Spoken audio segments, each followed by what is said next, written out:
Bonjour, bonjour à tous, ou bonsoir, peu importe l'heure à laquelle vous allez visionner cette vidéo. Je viens à vous aujourd'hui pour vous dire que prenez le temps pour voir cette vidéo, installez-vous confortablement, prenez un thé, un café, du popcorn, ce que vous voulez, mais franchement, je vous le demande de prendre votre temps pour regarder cette vidéo parce que je vais venir sur deux thèmes. Le premier thème qui va emmener vers le deuxième thème. Ça aurait été plus approprié de faire un live avec qu'une simple vidéo. Ça viendra peut-être un jour. Alors avant toute chose, je vais commencer par la gentillesse. Merci. Merci à vous tous. Et particulièrement, je remercie aujourd'hui mes amis,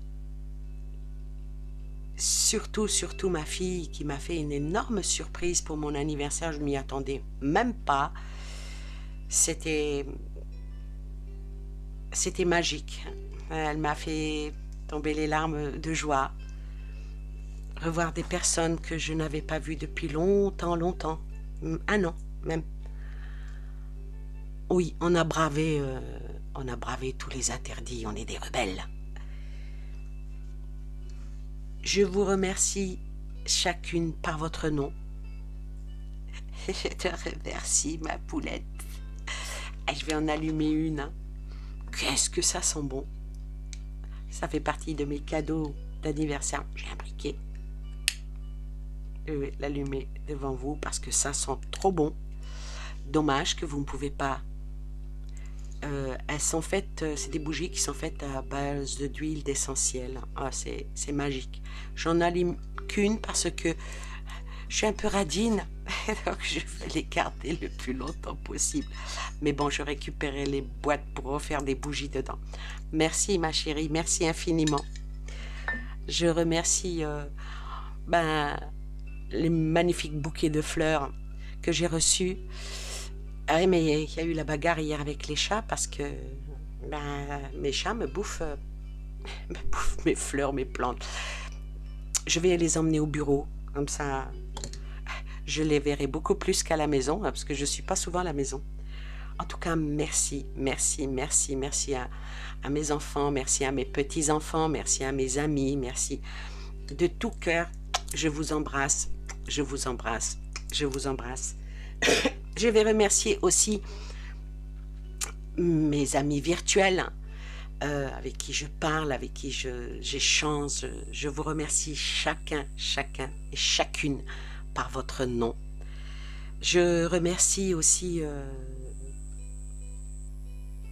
une personne que j'aime beaucoup, qui est une adorable femme, qui n'est pas loin de chez moi et que j'espère qu'on va vite se rencontrer, hein, ma petite Agnès. On va se rencontrer pour se faire des vrais bisous en live. Je remercie aussi un couple, je vais les appeler le couple d'âme de cœur, avec l'âme et le cœur. Je nomme ici Monsieur et Madame Christophe Jacob Babette. Des gens extraordinaires. Je vous invite franchement, honnêtement, à faire un geste vis-à-vis de ce qu'ils ont créé, parce qu'ils ont créé un réseau d'initiatives, d'information et de relations humaines, une chaîne humaine, ce qui manque en ce moment. Cette, on va dire, cette association de cœur, c'est un partage bénévole qui propose leur aide aux autres sous toute forme qu'elle soit. Même pour aider une mamie à déménager, pour aider quelqu'un qui cherche un plombier, ou que sais-je, plein de belles choses.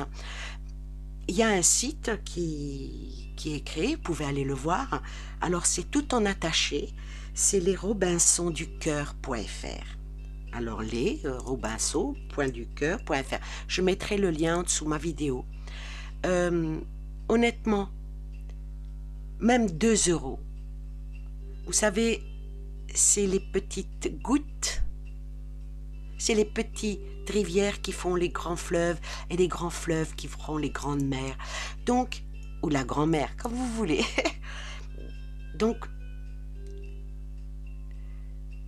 d'après ce que vous pouvez, à la mesure de ce que vous pouvez donner, soit vous donnez de votre personne en allant dans ce réseau pour pouvoir aider bénévolement, ou même 1 €, 2 €, c'est peut-être beaucoup pour vous, mais c'est énorme pour eux. Et tout ce qui est utilisé à bon escient. Puis quand on donne, ben, vous donnez une robe à quelqu'un, maintenant elle la met ou elle la met pas, ben, vous lui avez donné. Si elle ne met pas la robe, ben, elle va peut-être l'offrir à quelqu'un d'autre. On y va dans ce sens-là. Et ça s'appelle la bonté de cœur. Avoir une âme pure. Et c'est des personnes qui aident, des appels, mais c'est incroyable. Et ça, on ne peut que saluer. Franchement, on ne peut que saluer. Voilà pour ce qu'il en est de la gentillesse, qui est à saluer. La gentillesse sans rien attendre en retour, hein, ça c'est très important. Quand vous donnez à quelqu'un, voilà, comme on parlait hier avec une amie à moi qui me dit tu te rends compte, on en arrive à ce que les gens nous attendent à la sortie d'un magasin et te demandent tu peux pas m'acheter une bouteille de lait, tu peux pas m'acheter quelque chose à manger. Ils ne demandent pas de l'argent, ils demandent à manger. C'est terrible pour un pays riche comme le nôtre de voir cette misère humaine et surtout, où je vais en venir, à la méchanceté des autres. Alors le sujet ce soir, santé. C'est pour ça que je vous dis prenez votre temps, peu importe combien de temps va faire ma vidéo, 1 heure, 2 heures, c'est peu importe. Bon, peu importe d'après ce que ma mémoire de téléphone va supporter, quoi. Alors moi je vais vous parler de la méchanceté. Ça va être le sujet de ma vidéo et je ferai un tirage par rapport à ça avec en pointant, en ciblant quelque chose de bien précis. Alors la méchanceté, c'est quelque chose de on va dire, qui n'a jamais eu, entre guillemets, des mauvaises pensées envers autrui, ou prononcé avec maladresse des paroles empruntées de méchanceté, ou même agir méchamment par pure bêtise ou ignorance. Il arrive même que l'on s'étonne soi-même, car parfois nos réactions nous surprennent. Hein. Après coup, nous pouvons nous trouver plutôt embarrassés ou nous sentir même idiots. Vous savez, Platon a dit « L'homme le plus heureux est celui qui n'a dans l'âme aucune trace de méchanceté. »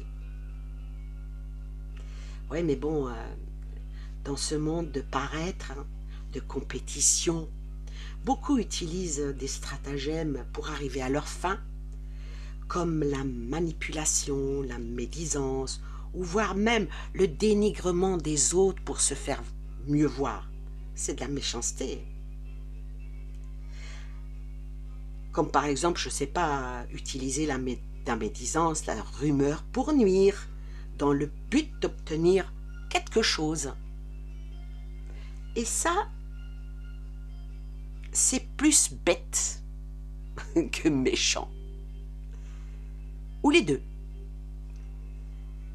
Nous sommes trop souvent enclins à vouloir rendre l'autre responsable de nos maux, en le culpabilisant de nos propres faiblesses, alors qu'il n'est que le miroir, le révélateur de ce qui nous habite. Nous renvoyons à nos peurs, nos angoisses, nos faiblesses, nos failles, des jugements, un genre d'intolérance, de la priorisme que nous ne voulons pas ou qu'on refuse à voir. On va dire, nous nous éloignons de nous-mêmes à en prendre le sens de notre existence. Chacun de nous a la faculté d'examiner les causes de son mal-être et de s'en libérer. À travers ce qui nous titille, nous pouvons découvrir une part obscure de nous-mêmes, des aspects de notre personnalité, qu'on ne soupçonne même pas. Et pourtant, ça demande un éclaircissement pour être éclairé. Et ça s'appelle la remise en question.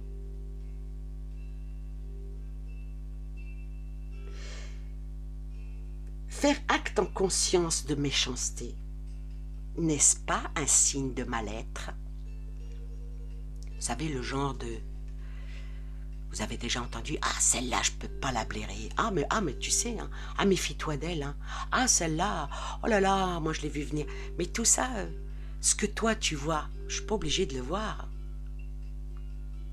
Ce que tu n'aimes pas, je ne suis pas obligé de le détester. On va dire que c'est peut-être une petite insatisfaction, frustration, jalousie, ou bien tout simplement envie. Envie de, excusez-moi l'expression, de foutre sa merde. Ouais. Et ben, tout ça, ça peut rendre certains individus hargneux, grognons même. Et voilà, on va les appeler les méchants. Car ils n'hésitent pas à projeter sur autrui tout leur mal-être. Et peu leur importe le mal causé autour d'eux. Quelqu'un qui est heureux, ou qui a réussi à stabiliser son malheur, entre guillemets, il va aller vers les personnes qui vont lui ramener la joie de vivre. Comme j'ai dit un jour à une personne qui me demandait « Comment vas-tu ?» par rapport à ma santé, je lui dis oh, sans plus. Elle me dit « Raconte ». Je lui dis non. Déjà, mes propres problèmes me lourdent, entre guillemets, m'emmerde. Pourquoi est-ce que je vais venir t'emmerder avec? Allez, parlons d'autre chose. Et on a passé une agréable soirée à parler de tout et de rien, et puis à blaguer et à faire... c'est ça. Maintenant que l'on parle à quelqu'un qui peut nous donner une solution à notre problème, oui. Mais geindre toutes les 5 minutes, s'il vous plaît, non. Je pense que l'homme ne n'est pas vraiment mauvais. Et qu'il est dans son fondement. On va dire, on est tous bons. On est tous bons. Par contre, il y en a où le germe d'une bonté, oui, ça existe. Mon père disait toujours, ah, ma pauvre fille, si tu savais qu'est-ce que les gens peuvent être bêtes. Je dis, ah bon? Il me dit, tu vois, lui, je le connais depuis 40 ans. C'est mon copain d'enfance. C'était un petit con. En grandissant, c'est devenu un con. Et maintenant, en vieillissant, c'est devenu un vieux con. Donc, quoi qu'il en soit, la racine est là. C'était un humour assez spécial. Alors, je disais que l'homme ne n'est pas franchement mauvais et qu'il est dans son fondement, on va dire qu'il est bon, et qu'il y a en lui des germes d'une certaine bonté, mais il est capable du pire comme du meilleur. Vous êtes d'accord avec moi? On va dire que l'environnement dans lequel il évolue peut le rendre méchant et que d'une certaine manière, on va dire que ça l'oblige à l'être. On vous oblige à devenir méchant. Ouais.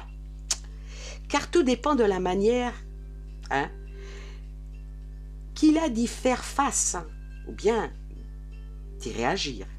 Cela explique pourquoi il y en a qui en arrivent à un tel degré de méchanceté, car n'importe quel individu peut se transformer en bourreau s'il est conditionné à le devenir. Hier, on discutait justement de la méchanceté avec... on était plusieurs. On a bravé tous les interdits. Et on parlait justement de la méchanceté. C'est pour ça que maintenant, j'ai dit qu'il fallait que je fasse cette vidéo. Et ça m'a rappelé une blague qui est complètement débile, mais bon, je vais vous la raconter quand même. Une blague dans laquelle des parents qui disaient « Ah, moi, mon fils, il s'est toujours intéressé, quand il était petit, à tout ce qui est livres de médecine et tout. Et bien, en grandissant, mon fils est devenu médecin. » Alors, il y a la deuxième maman, elle a dit ah bah oui, moi, mon fils, il s'intéressait à tout ce qui était scie, marteau, fil de fer. Ah, c'était incroyable, hein, il s'investissait à fond. Alors, la deuxième maman lui pose la question, alors, il est devenu menuisier? Non, il est devenu serial killer. C'est moyen comme blague. Alors moi, je vais vous dire que lorsqu'une personne est soumise à une autorité, elle se sent obligée d'obéir aux injonctions et aux ordres qu'on lui a donnés. Ça peut être le facteur qui la rend vraiment méchante. On va dire ça comme ça. Mais la méchanceté, pour moi, la méchanceté en soi, c'est une dureté du cœur et émanant des blessures. J'appelle ça les bleus de l'âme. Et elle s'exprime souvent sous la domination de l'orgueil blessé. Pourquoi? Parce qu'ils n'arrivent pas à faire un travail sur eux. Ils n'arrivent pas à se contenir et à se guérir. Donc leur malheur et leurs blessures, ben ça rend les gens méchants. La méchanceté parfois est un remède à la tristesse, une réminence peut-être de l'enfance qui prend sa source à travers des colères rentrées ou bien refoulées d'un vécu douloureux et peut-être ayant engendré des sentiments de frustration, de déception, parfois même à l'insécurité, l'injustice, de trahison et d'humiliation.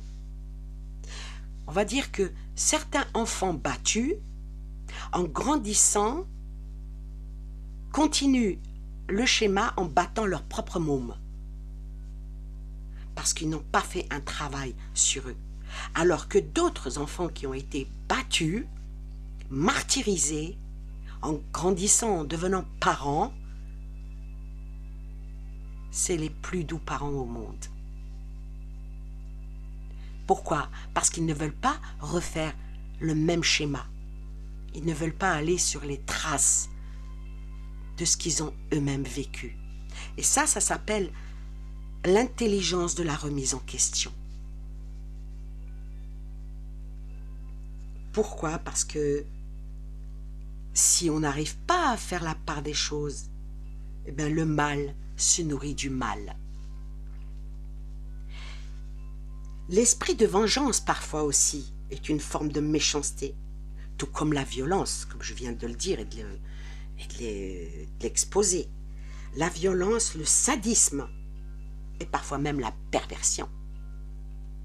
En se nourrissant de leur douleur infligée à autrui, la méchanceté est une manière d'apaiser sa propre souffrance, ce qui est un leurre, hein.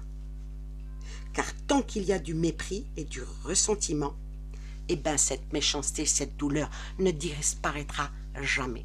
Alors moi je conseille à ces personnes-là qui ont un énorme mal-être, il ferait mieux d'aller consulter un psy. Qui dit psy ne dit pas psychiatre. C'est pas parce que vous avez un problème psychologique que vous êtes taré, vous êtes fou, non. La folie c'est encore autre chose. Il y en a qui ont la folie des grandeurs. Ça, c'est encore un autre sujet.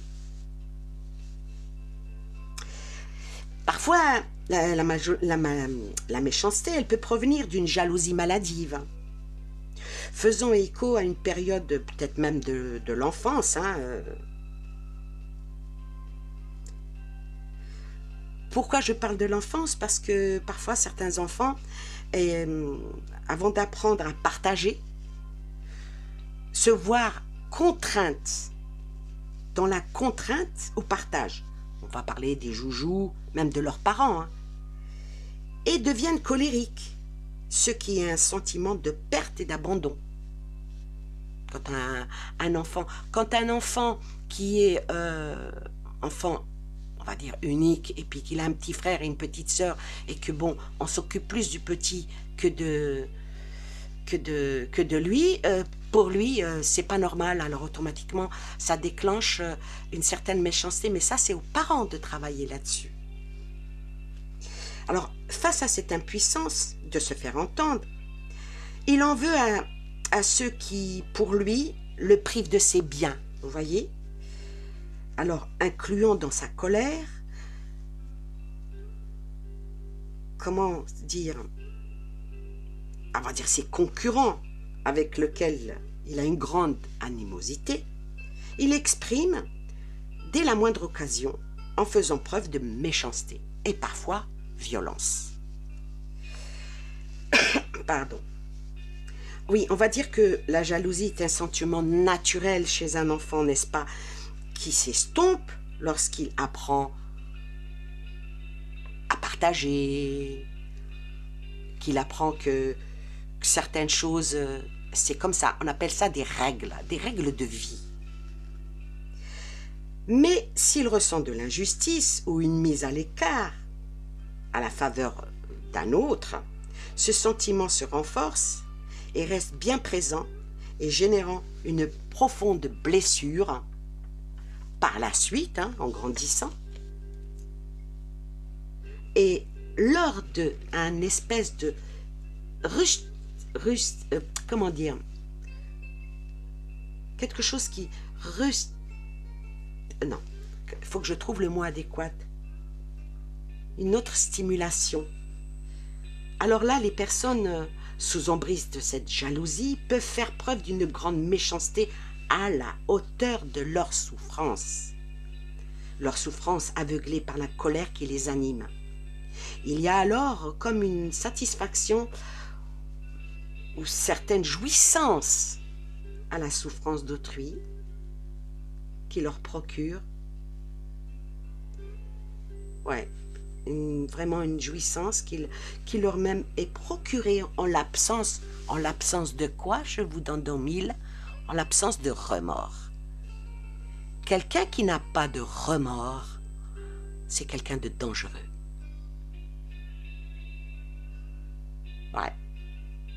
Faire les choses pour trouver une satisfaction dans la méchanceté, c'est waouh. Et c'est un petit peu ce que fait avec nous les hautes sphères de ce nouvel ordre mondial. Aucun remords. Ah oui. Je vais dire que lorsqu'on est sous l'emprise de la colère n'est pas bonne conseillère entre nous, car elle met souvent hors de soi, eh bien les mots peuvent être lancés de manière spontanée qui peuvent blesser celui ou celle contre qui la colère est projetée. Elle peut certes soulager la personne qui les dit. La personne, on va dire, elle se défoule, mais la colère engendre plus de mal. Car il est des paroles blessantes qui s'incrustent parfois à vie. De plus, elle peut toucher quiconque contrarie ou qui se trouve sur le chemin, on va dire, se trouver au mauvais endroit, au mauvais moment. Je vais dire aussi, parfois dans une discussion animée qui peut faire monter la colère, nous pouvons nous interroger quelle est l'émotion personnelle qui pousse la personne à obéir à ça. Que se cache-t-il derrière cette fameuse réaction? À quoi cela nous renvoie-t-il? Que nous livre notre inconscient? Peut-être même le conscient. De la même manière que nous acceptons avec joie ce qui nous flatte. Pourquoi est-il si difficile d'accepter ce qui nous dérange? Tout ce qui nous est désagréable, nous l'évitons. On le critique même, mais on le nie. Mais ce qui vient nous titiller, n'est-ce pas quelque chose que nous refusons de voir, d'entendre ou de comprendre, au point de faire des projections sur l'autre et de le rendre responsable? Je vais vous donner un exemple. Vous avez une amie que vous connaissez depuis 20 ans. 20 ans, 25 ans, ça veut dire que ce n'est pas une connaissance de fraîche date. Ce n'est pas quelqu'un que vous connaissez comme ça, donc c'est vrai que c'est pas évident de donner un conseil ou de dire à quelqu'un « Ah, fais attention, là, ce que tu fais, c'est pas bien. » Il faut faire attention à ce qu'on dit et avec qui on le dit. Parce que comment va être perçues les choses, c'est pas évident.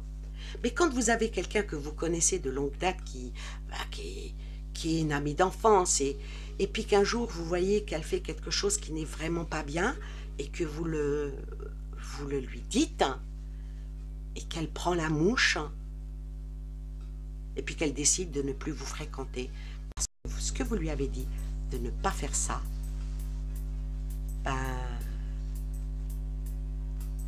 elle l'accepte pas.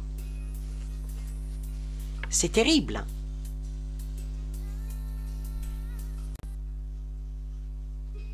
Ouais. Et moi je dirais, il ne faut jamais sous-estimer les répercussions de nos actes, de nos paroles, de nos pensées, car à toute action, il y a une réaction à la hauteur de ce que on sème, de ce que on a semé. Comment qu'il s'appelle? Aristote, il disait à propos de la colère, il disait « N'importe qui peut se mettre en colère, c'est facile, mais se mettre en colère avec la bonne personne, au bon gré, au bon moment, pour la bonne raison et la bonne façon, cela n'est pas facile. »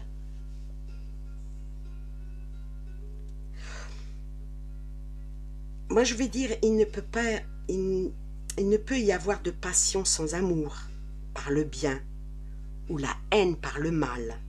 La vengeance est une manière de se faire justice, de vouloir rétablir une certaine justice. Oui, mais est-ce que c'est la bonne justice? L'offense, on va dire l'offense, demande alors punition, en réparation au mal, ou à l'injure subie. Alors, au lieu, par méchanceté, d'essayer de détruire une personne vers une autre personne pour casser une amitié ou faire en sorte que cette personne-là soit ciblée et détestée parce que tu en as décidé ainsi, parle donc avec cette personne. Dis-lui ce que tu as sur le cœur. Explique-toi. C'est quand même assez important. Alors, il faut aussi distinguer la colère de la haine. Car si la haine se nourrit du mal, la colère répond à une émotion de contrariété, d'indignation, à travers lesquelles on se laisse emporter sans réfléchir. Les principales raisons de la colère sont le dédain, la vexation et l'outrage. Elle peut donner aussi lieu à des débordements et mener à la vengeance face au mépris. La vengeance en voulant vous faire du mal, parce que la personne méchante ne va pas venir vous casser la figure. Non, non, elle va vous casser votre réputation. Et ça c'est quelque chose de... Et quelque part, ça s'appelle un peu de l'harcèlement moral. Quand on voit des gamins, et ça commence de plus en plus tôt, hein, faire de l'harcèlement par les réseaux sociaux, jusqu'à pousser un camarade ou une camarade au suicide, ou bien pousser un autre camarade à en arriver au meurtre, comme on a pu voir la petite fille qui a été balancée, tabassée, balancée, et elle est morte noyée. C'est terrible, ça. Des gamins, ça commence de plus en plus jeune. Ça, c'est le rôle des parents. C'est incroyable, hein, c'est incroyable. Alors, je dirais que la colère est parfois un cri du cœur lorsqu'elle s'exprime sous l'influence de la compassion. Ça, c'est encore une autre colère. Moi, j'appellerais ça une colère bénéfique. Et c'est de cette colère-là que je vais faire mon tirage. Alors, la colère, comme je disais, est parfois un cri du cœur lorsqu'elle s'exprime sous l'influence de la compassion. Elle s'insurge face à la misère, sur toutes les formes de privation ou de vexation, d'empreinte par rapport à la liberté, d'abus, d'injustice, et aussi sur tout ce qui touche aux valeurs morales et aux droits élémentaires. On peut en arriver à ressentir une colère profonde face à la maltraitance et au rejet lié par exemple à un handicap, par exemple, et lutter fermement et parfois même violemment pour défendre ses droits, ses valeurs, et en arriver à la question qui m'avait été posée par rapport aux enfants qui portent pendant plus de 8 heures un masque. Ça fait quand même... on va parler de ceux qui portent le masque pendant 8 heures, qui les empêchent de respirer, qui les empêchent de bâillonner, on va dire bâillonner. Et on va voir, est-ce que ces masques-là, au long terme, parce que là, ça fait bientôt quelques mois, mais est-ce qu'au bout de 4-5 ans, est-ce que ça ne va pas avoir des répercussions sur leurs poumons? Et il y a encore un autre facteur, les enfants petits qui sont en crèche, qui voient une tati toute la journée avec un masque, comment font-ils ressentir l'émotion? Le sourire, c'est quoi cette manière de vouloir détruire par méchanceté quelque chose de fondamental pour le physique, le mental et le psychique d'un enfant?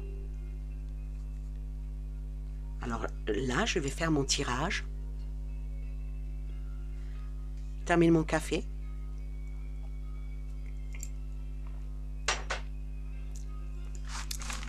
Et je vais laisser les cartes parler d'elles-mêmes. Donc, je vais utiliser... D'abord, je vais utiliser la triade. Et je vais terminer avec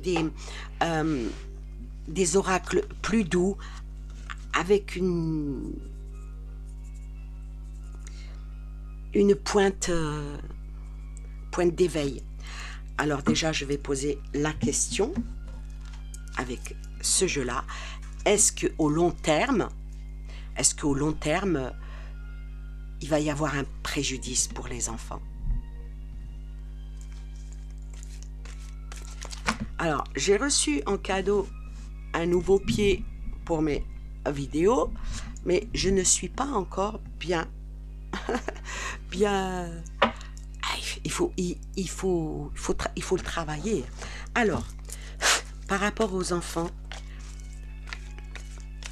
oh, c'est pas bien cadré, hein. Hop là. Alors, attendez, on va bouger un petit peu. Peut-être comme ceci, pour qu'on puisse bien voir les cartes. Est-ce que, au long terme, non, je crois que ça va toujours pas. Hop, voilà. Je crois qu'ici, maintenant, c'est mieux. Alors, au long terme, est-ce que le port du masque pour les enfants va être nuisible.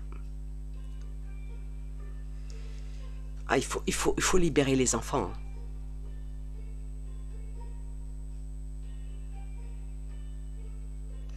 Cette carte, elle dit, il faut libérer les attitudes. Hein. Il faut libérer les enfants hein, de ces masques. Hein.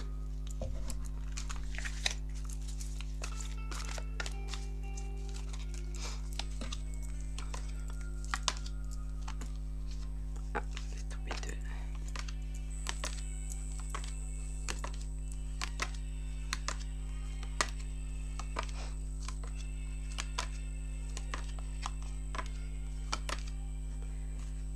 C'est vraiment pas bon pour les enfants, il faut les libérer. Le masque n'est vraiment pas bon pour eux. Au long terme, on va voir la carte qui suit derrière. Ça les empêche de vivre, hein. Ça les empêche de voir leurs camarades, de bien s'amuser. Ça, c'est nuisible à leur développement. C'est vraiment nuisible à leur développement. Regardez-moi ça.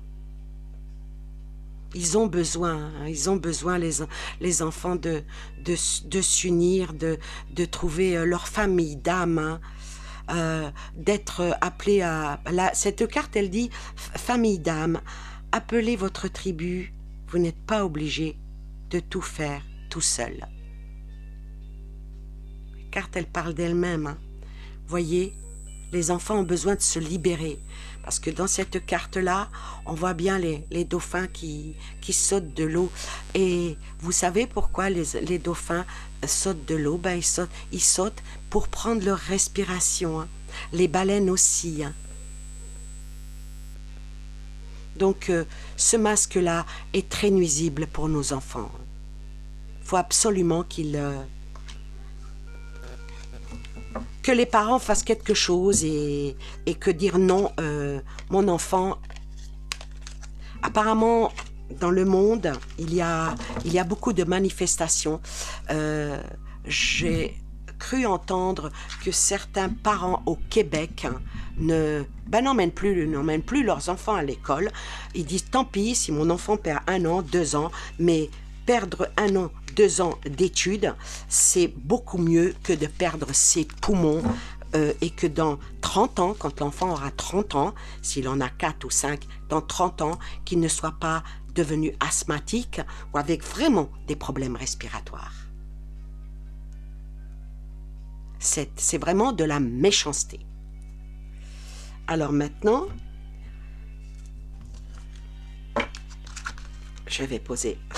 on va voir ce que dit cet oracle par rapport à ça.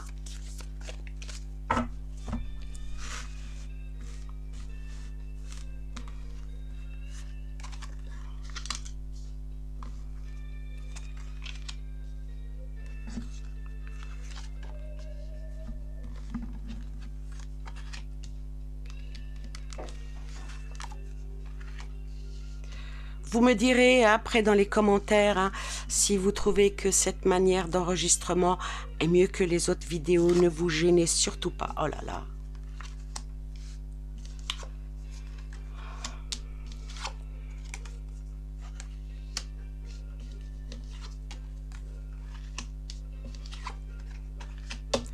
Alors écoutez, par rapport à la question, est-ce que à la longue, les masques pour les enfants vont être nuisibles pour leur santé? La réponse, elle est oui. Hein. Et elle est oui puissante. Hein. Parce que là, avec la carte du Nadir,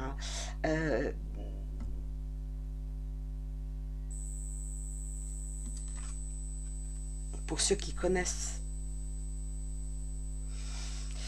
Oh la vache. Pour ceux qui connaissent... ce que représente cette carte, elle est vraiment pas belle. Hein.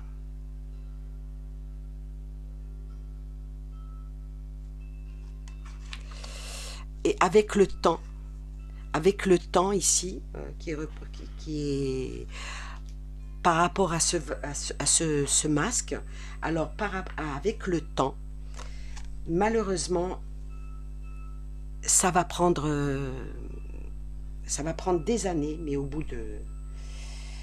Le temps, c'est la durée, hein, c'est la durée, c'est dans le temps, et malheureusement sort derrière la carte du sacrifice. Ici, la carte du sacrifice, c'est, on va dire que c'est le don de soi, les efforts, une certaine perte. Et on va dire même une soumission avec conscience, parce que là, c'est quand même avec conscience. Avec conscience. Et vient le sceau. Le sceau ici, c'est parce que c'est une obligation. C'est une obligation, c'est voulu et accepté. Et là, vu que tout va malheureusement vers le négatif par rapport au port du masque, sur la longévité pour les enfants, comme je disais que peut-être dans 30 ans, ils auront des problèmes, vraiment de gros problèmes, et bien là, avec cette carte-là qui représente cette carte-là, l'eau, elle a plusieurs significations. L'eau, ça représente la créativité dans certains tirages, la purification aussi, aller vers quelque chose. L'eau, c'est la créativité et aller vers quelque chose. Je vais recouvrir. Il y a quelque chose à faire. Hein. Il y a vraiment quelque chose à faire pour les masques. Ah oui, sur le papyrus, sur le nadir. Hein. Alors, par rapport à cette carte-là, hein, qui est négative, hein, négatif plus, sort le papyrus. Alors ici, je vais l'interpréter. Le papyrus, ici, on va dire que c'est une évolution. Hein.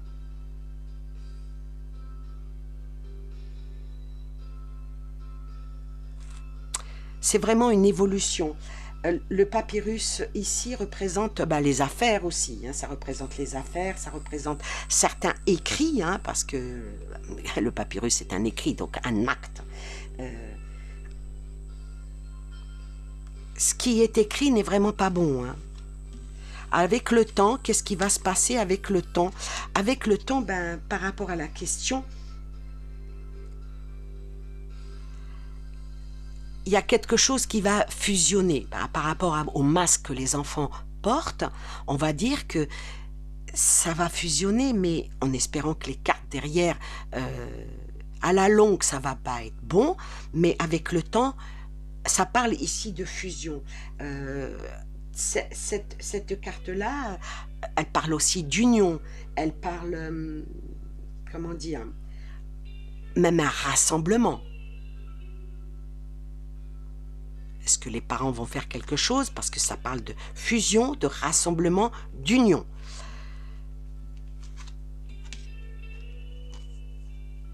Ouais. Alors, cette carte-là, ça parle de rivalité. La tentation ici, c'est rivalité par rapport à un préjudice.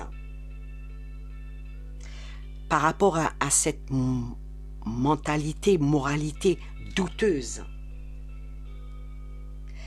Alors, avec une possibilité, puisque la tentation parle de possibilité. Alors, par rapport au sceau, me sort l'âme. Alors, me sort l'âme. Alors ici, je vais l'interpréter à un esprit vif, vif avec le sceau. Donc cet esprit vif qui va être mis, on va dire que il va y avoir un engagement et en toute conscience par rapport à la carte qui est en dessous. Quelque chose qui va bouger, qui va prendre son envol. Par rapport à l'eau, celle-là j'aime bien. Celle-là j'aime bien parce que cette carte qui ramène par rapport à l'eau, il va y avoir un démontré, peut-être scientifique. Elle n'est pas sortie, la carte scientifique. Par rapport à l'eau, par l'avancement, sur cette carte, qui vient sur cette carte, sort le mensonge. Le mensonge par rapport à la duperie, à la traîtrise et à l'hypocrisie fausse. Quelque chose qui va remonter par rapport aux enfants. Là, le masque est vraiment néfaste pour eux, mais l'union, peut-être l'union des parents, peut-être qu'il va y avoir des plaintes des parents par le papyrus qui va être écrit, plaintes des parents qui vont être écrits en mettant en relief que c'est néfaste pour leurs enfants, avec une belle envolée, et prouver que tout ce qu'on fait aux enfants, ce n'est que méchanceté. Méchanceté. Le but de cette vidéo, c'est la méchanceté. Là, je vois que j'en suis presque à 1 heure. Je vais prendre cet oracle pour recouvrir. C'est un oracle qui s'appelle la sagesse de la terre. Hop là, il y en a une qui est tombée. La sagesse de la terre. Alors, que dit cet oracle?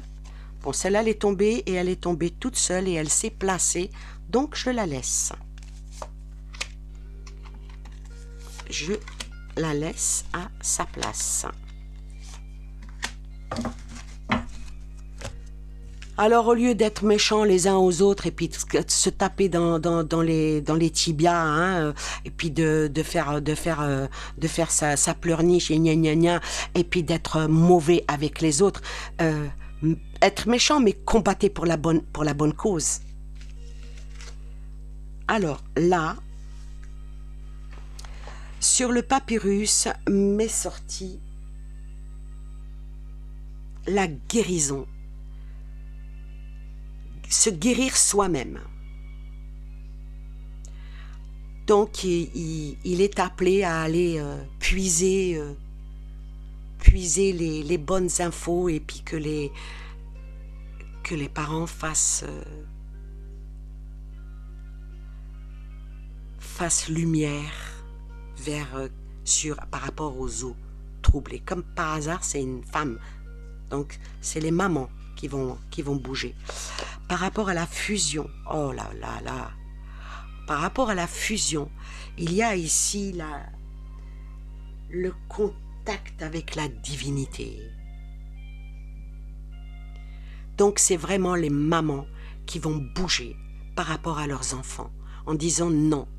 Ah, il faut les comprendre, je suis maman, j'ai pas mis au monde mon enfant pour que vous... Je l'ai porté pendant 9 mois dans mon ventre, j'ai fait attention à ne pas manger de cochonneries, à ce que j'arrêtais de fumer, je faisais attention, je mettais plus de talons, je mettais pas des choses serrées autour de mon ventre pour que mon bébé grandisse dans mon sein et que quand je le mets au monde, les souffrances de l'accouchement, c'est vrai que les hommes ça ils connaissent pas, hein, et la joie qu'on a notre petit quand on le prend dans ses bras, pour que après vous décidez que mon enfant vous allez l'étouffer.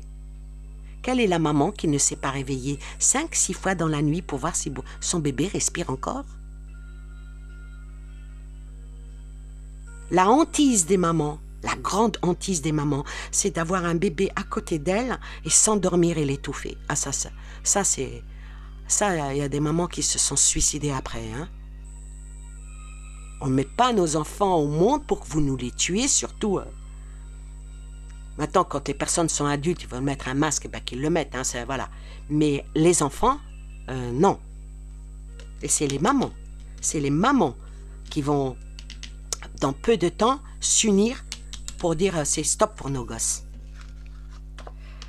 Alors, par rapport au sacrifice et une tentation, ben l'humain, là, en ce moment... il y a une force qui va venir, il y a une énorme force qui va venir, et il faudrait peut-être se mettre debout, hein, arrêter d'être à genoux, surtout par rapport aux enfants, hein. Par rapport à cette...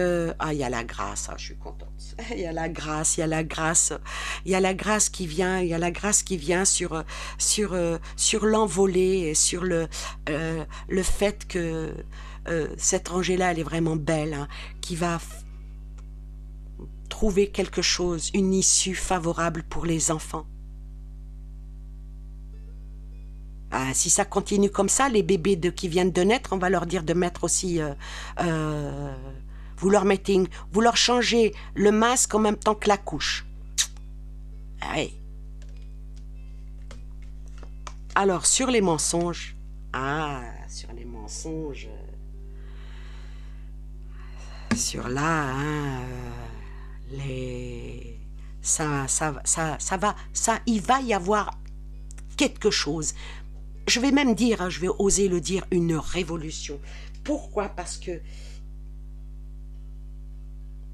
un soulèvement, parce qu'il y a le bâton ici et fini l'hiver. Et cette carte, hein, pour ceux qui savent lire l'anglais, j'ai un anglais déplorable et je ne le prononcerai pas parce que ma fille qui parle l'anglais couramment, elle dit que je parle l'anglais comme une vache espagnole, donc je ne le dirai pas. Mais cette carte représente le deuil, la guérison de son soi. Elle représente trouver le bénéfice qui aide à guérir. Et le bénéfice qui aide à guérir, c'est que les mamans se soulèvent pour leurs enfants. Alors maintenant, pour terminer, pour conclure, donc à la question est-ce que c'est néfaste, c'est oui, hein, c'est un grand oui, c'est vraiment quelque chose, c'est vraiment pas bon, hein, pour les enfants, hein. Il faut absolument que ça s'arrête, hein. Et je vais prendre cet oracle qui s'appelle le chemin de l'éveil pour donner un coup de... Je ne peux pas me permettre de dire un coup de pied dans les fesses des mamans, ça ne se fait pas, mais un petit coup de pouce, le chemin de l'éveil, le conseil qui aide à trouver la vibration. C'est un oracle qui est assez spécial, hein. Ce n'est pas un oracle de divination, ni un oracle... C'est plutôt un oracle de vibration pour aider à titiller la personne pour qu'elle se réveille. Hop là. En 3 cartes.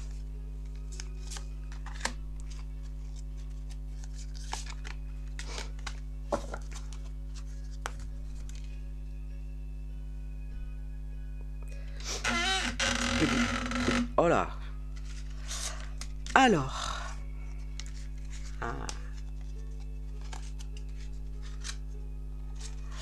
Alors, ces 3 cartes-là, la première, elle s'appelle le soulier. Le soulier qui veut dire qu'il faut avancer, il faut absolument mettre un pas devant l'autre pour avancer, pour se libérer. La deuxième, il faut trouver le bon moment, le bon endroit pour pouvoir justement avancer. Et c'est un choix. Soit on tourne le dos de l'endroit bénéfique et on stagne, soit on fait volte-face et en faisant volte-face, on trouve le bon moment, le bon endroit pour avancer. Regardez-moi ça, ces cartes, elles sont magnifiques. Alors, cet oracle, il est de Dylan Collin et les illustrations sont de Cameron Gray. Elles sont toutes simplement magnifiques.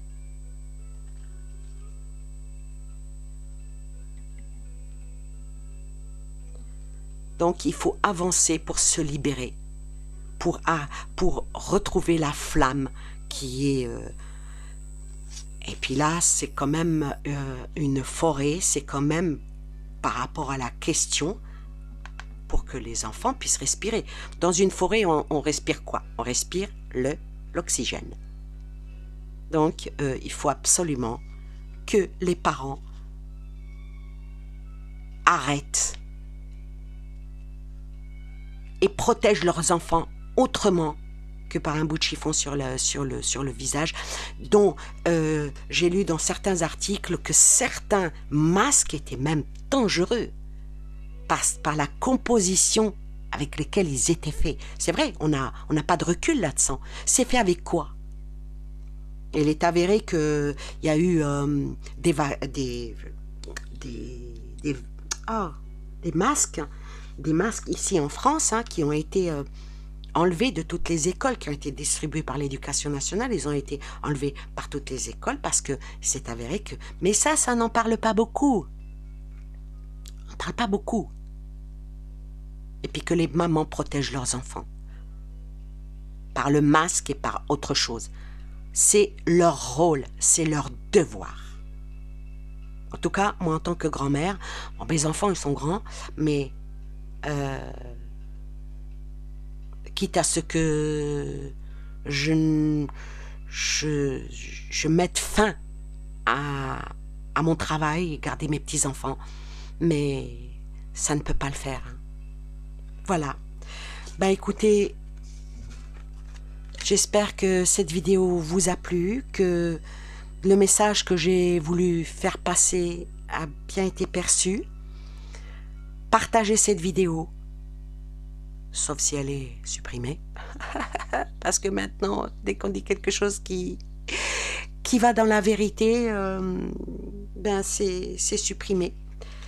Le mensonge a plus d'impact que la vérité. Donc maintenant, quand on veut faire taire quelqu'un, ben on y arrive, et ben on va pas se taire, On ne dit que la vérité, on est quand même encore dans un pays libre, on peut dire encore ce qu'on pense, ce qu'on veut.